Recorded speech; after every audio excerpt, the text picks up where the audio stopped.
Thank you, everybody, for coming to the Aaron Torres Podcast YouTube page. If you could do me a quick favor, see that little subscribe button at the bottom of your screen? Go ahead, click that subscribe button.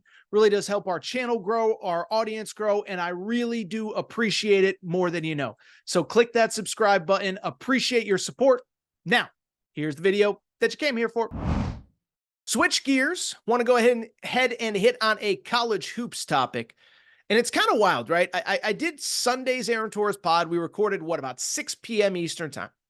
And it was after the Purdue-Ohio State game. Purdue falls to Ohio State. And you sit there and say, what else could happen in college hoops today? The number 2 team lost. The weekend's done. We could go ahead and record this show and call it an early Sunday. Of course, it's never how it works. And so, of course, right after I finish recording, what ends up happening? We got a blow-up for the ages from our old buddy, Rick Pitino, my main man, Big Rick Energy. All right, so I'm sure by now you've seen the quotes, but a little context here. St. John's right now is reeling, okay? They're crazy because usually the first-year head coach, sometimes they struggle early in league play and then they get better late. St. John's was actually very good early in league play, but they have struggled a ton of late. They were cruising. They were playing well. They had that game against Creighton. They lost essentially at the buzzer. They had a shot. There was a foul, whatever. They lose that game. That was the game where Rick Pitino says, every time I lose, I want to walk into the cold weather and get frostbite. I think there was a lake involved, whatever. Then this is where it gets interesting. He got COVID the next game, missed the Seton Hall game the first time those two teams played. And from there, it's just been a free fall. I mentioned on Twitter, I said, Rick Pitino got COVID and the team has never recovered. And of course, people got mad. They thought I was making some weird COVID commentary. I was not, people, but it's true. Since that 2-game streak, it became a third loss to Marquette, again at the buzzer. Lose to Creighton, COVID game, Marquette, they just can't get right. They have now lost 8 of 10, including Sunday in the second game against Seton Hall of the season. Well, after the game, Pitino went to the podium, and he did not hold back. I know you've probably seen the comments, but I haven't had a chance to respond to them and talk about them. So let's just get into what he said, the comments themselves, and then, of course, from there, we will share my opinion. Do I think he crossed the line? Whatever. So after the game, he's asked about the situation. Is he frustrated? Whatever. Here's what Rick Pitino had to say following the game. He said, if I said I was disappointed, that would be the understatement of the year. Our lateral quickness and our toughness is just something I've never witnessed in all my years of coaching. Look, Joel Soriano's slow laterally. He's not fast on the court.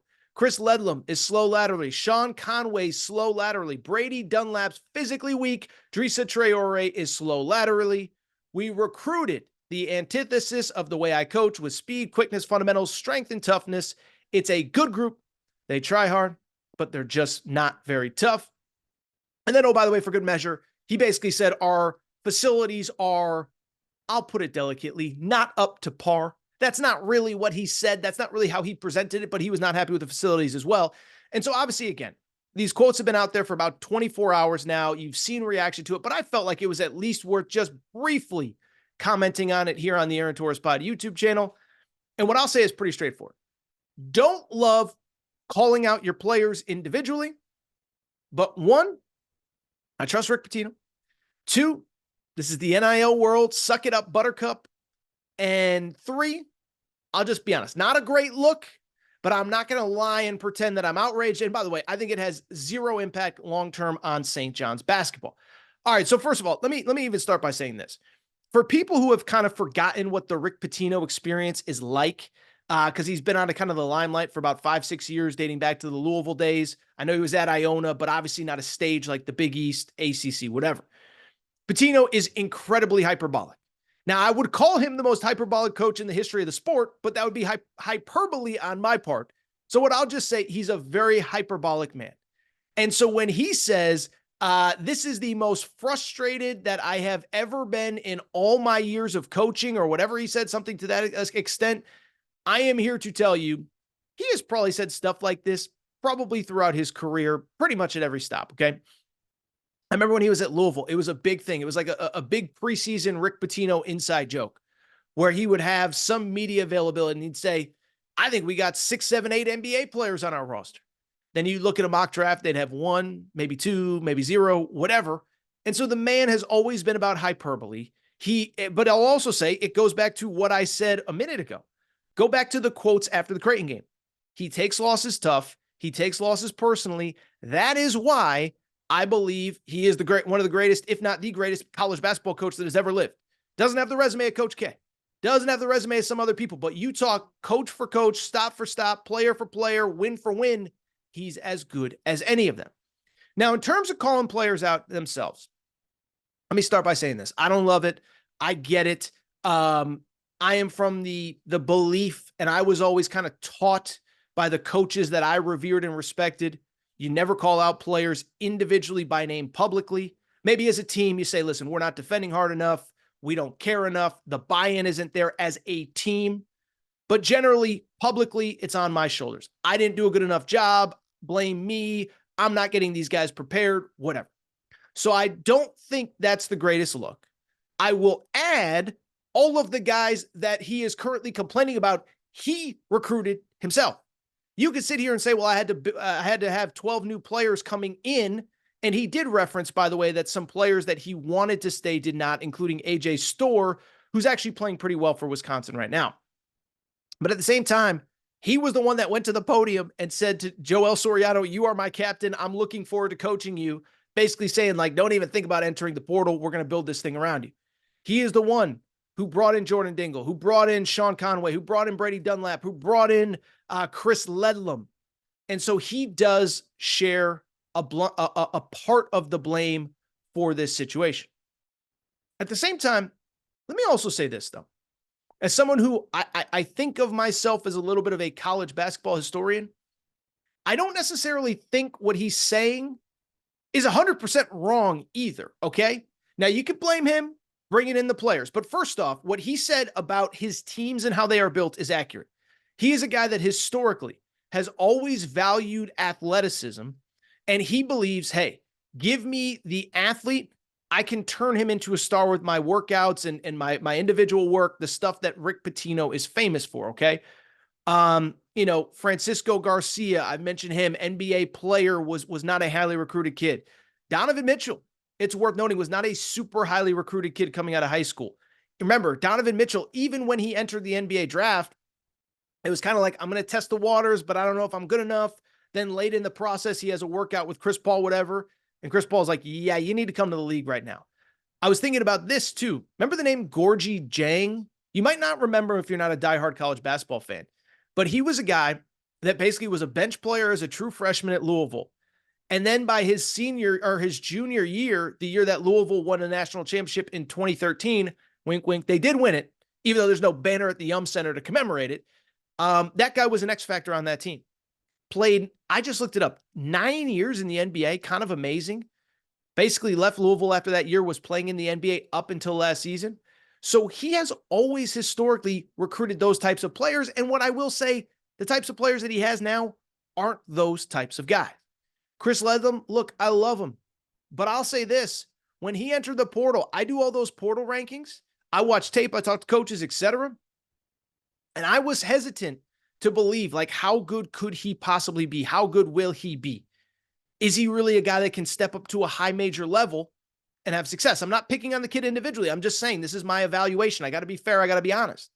It's worth noting, by the way, he goes to Tennessee for a little while during the summer and ends up transferring out of Tennessee after he hit the portal the first time. The insinuation was he probably wasn't really ready to step on the court and contribute to Tennessee. That's how he ends up at St. John's. Brady Dunlap, by the way, who he called physically weak. He's a true freshman playing in the Big East. I'm sorry. If this is controversial, I'll take the heat alongside Pitino, my brother at arms. The kid is physically not really ready to play in the Big East. That's okay. Most 18-year-olds aren't. There's like one star freshman in the conference this year. It's Steph Castle from UConn. Everybody else is young, developing. It takes time. It's okay to admit it. And so it's hard for me to get that mad when he's telling the truth, when it's his honest evaluation. Do I think some of it is he's trying to motivate this team? He's trying to figure out a way to get them to figure things out? Yeah, I do. I'll be 100% honest. I do believe that's part of it. I do believe that this team was making real strides in early to mid-January, and they are regressing. I do believe that defensively they are not good enough, and it can't all be on the coach. When you give up 86 points to Marquette, I know Marquette's good, but that's not going to get the job done. When you score 72 against a Providence team without their best player, Bryce Hopkins, that should be enough. It wasn't because of the defense. When you give up 88 points to Xavier, that is not good enough. And so I continue to say, listen, you don't beat UConn. Okay, that's fine. Even losing to Marquette, I know I just said, but you gave up 88 in the process. And so I do think some of this is motivation. I don't believe that he's lying. And lastly, let me say this. Can I just say two more things? One, this is the NIL era, okay? I don't want to hear any belly aching or whining. These kids are getting paid, and so bluntly, it's on them to perform. I'm sorry. This ain't 1988, and they're not all just playing for the name on the front of the jersey in school and room and tuition, okay? These guys are getting paid. And so if they're not good enough, he wants to call them out. I don't really care. But also, let me lastly say this, because I saw a lot of this on, all the Twitter experts on Monday really had a lot to say on this. A lot of them had to say, whoa, this is going to impact Pitino's recruiting. Pitino is screwed in recruiting because of it. To which I say, you have no idea what you're talking about. It's no disrespect. I'm not trying to be mean, but it is a fact. If you believe that Rick Pitino and St. John's are not going to be able to recruit because of this, because he called out players individually, I don't know what else there is to say. You don't know what you're talking about. Okay, bottom line is this. Players these days, they want three things. Can you help get me to the NBA? Do you have NIL? And oh, by the way, the fact that I'm going to play for a Hall of Famer, that is a win-win. And what I would say, I had a lot of people say, well, I mean, who has he developed at St. John's? It's like, look, these guys, if Rick Pitino can't turn you into an NBA player, then guess what? You're not an NBA player, okay? Because that was the big thing. I said players want to be developed for the NBA. Well, who is he developing this year at St. John's? No disrespect. None of these guys are NBA players. And so if Rick Pitino can't turn you into one, no one anywhere could have. And so the players just aren't good enough.